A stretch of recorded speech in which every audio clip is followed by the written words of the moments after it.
conquête de la souveraineté passe avant tout par l'exploitation des ressources nationales au profit de nos populations.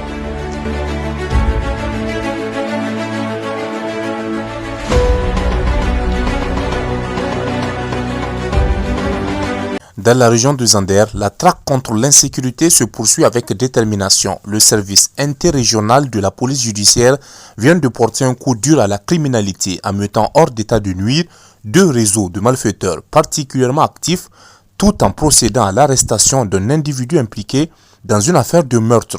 Ces opérations s'inscrivent dans une dynamique d'investigation approfondie menée ces dernières semaines face à une recrudescence d'actes criminels dans la ville. Ils filent la personne jusqu'à un endroit isolé et là, ils stoppent net le véhicule si vous êtes en véhicule.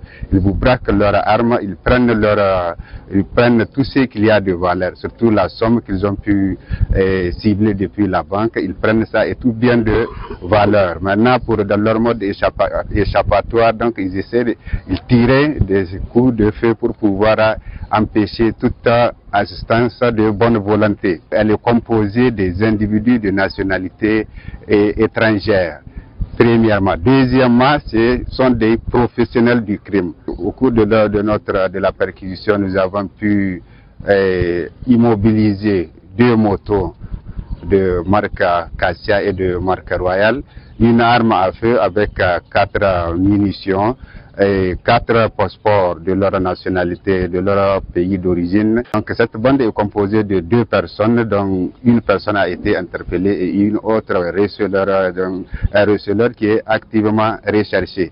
Donc à l'actif de cette bande, nous avons enregistré le mise en cause a pu accepter ou reconnaître au moins une vingtaine de cas de vol. Son mode opératoire consiste d'abord à cibler des individus qui dorment aux abords des grandes voies ou bien aux abords des kiosques.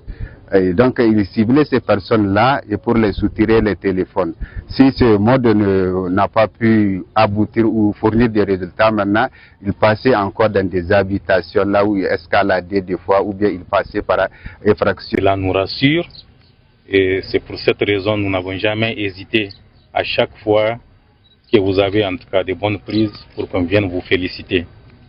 Donc au nom des plus hautes autorités de ce pays, donc le président de la République, chef de l'État et le Premier ministre, je vous adresse tous les encouragements et toutes nos félicitations en tout cas pour ce travail abattu. Témoigner en tout cas notre reconnaissance par rapport au degré de collaboration de la population qui est très active. Elle ne cesse en tout cas de nous donner des renseignements utiles. Et si nous sommes là aujourd'hui, c'est le résultat de cette collaboration active de la population. On doit toujours être en éveil, surtout la population aussi qui doit vraiment participer. Parce que sans la participation des populations, dans certains cas, le crime va toujours persister. Il faudrait vraiment que la population soit en alerte. Votre devoir aussi, c'est de dénoncer, c'est de venir alerter aussi. Les suspects ont été présentés ce 2 avril 2026 aux autorités administratives, judiciaires, coutumières et religieuses, ainsi qu'aux responsables des forces de défense et de sécurité. Face à ces événements, la police nationale appelle à la vigilance collective et invite les citoyens à signaler tout comportement suspect. Un message clair, la sécurité est l'affaire de tous.